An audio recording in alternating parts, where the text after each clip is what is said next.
Okay, we're going to talk a little bit right now about the importance of adjusting to the personalities that you have.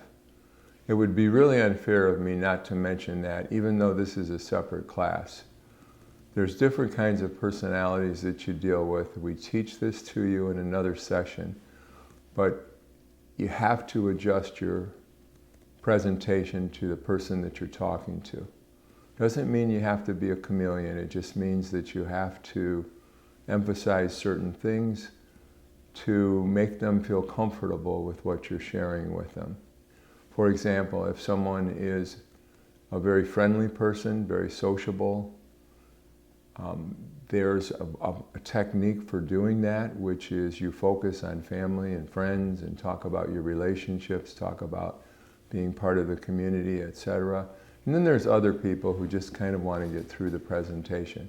But please take the time to understand the different personality types that you're dealing with and how to adjust and tweak your presentation to reflect the person that you're dealing with.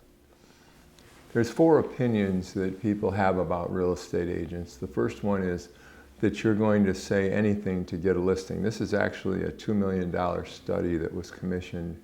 They went out and talked to the public, and these were the impressions that people had of realtors. We're going to say anything to get a listing, and after the listing we're going to disappear. A lot of people complain about lack of follow-up.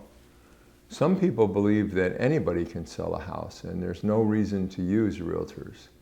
And a lot of people believe that we make way too much money. And I think those problems are grounded in the fact that people really don't understand what we do for a living. And it's our responsibility and obligation to teach them exactly the opposite, which is that we can and will do anything and everything to sell their home and do it right. The first thing that I like to emphasize, and this is something anyone can use, especially new agents, which is called our Easy Exit Marketing Agreement. For decades, while we were in private practice, Amy and I used the Easy Exit Marketing Agreement to create ease and comfort for our sellers, because we told them, if you're ever unhappy with us and you'd like to separate your business interests and work with someone else, we will happily make arrangements for that.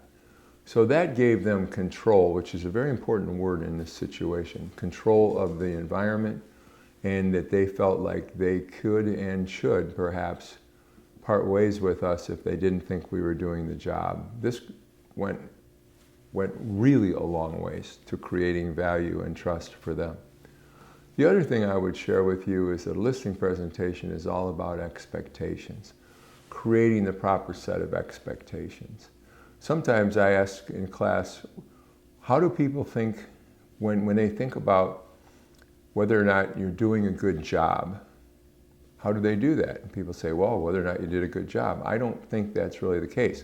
What they do is they have a set of expectations, and then they measure whether or not you're fulfilling those expectations. So one of the most important processes in the listing presentation is to create an environment where you set those expectations. You say, this is what the job is, and this is how I'm going to do it. And that is really the essence of a great listing presentation. The other thing I can tell you is, don't do a listing presentation and talk about how cool we are and how cool you are and stuff like that. Talk about a marketing proposal. This class should probably be called a marketing proposal. What am I going to do to sell your home for top dollar in a way that works for you? That's really not a listing presentation. That's a marketing proposal. Again, always adjust to the person you're talking to. And this is another one of those points where I like to go, please, please, please listen. Always do a 2-step approach on a listing presentation, whenever and wherever possible. The first presentation should be, you talk about the services in the program. You actually do a little bit about what we do and how we're going to do it. But you also take your time, get to know them a little bit. And the premise to come back into that home is, I haven't done the research necessary to price your home properly, and schedule that follow-up appointment as soon as possible. But always do a 2-step. When you come back into the home, you're now a known person. Hopefully they're comfortable with you, their trust is there, and they're willing to give you the benefit of the doubt.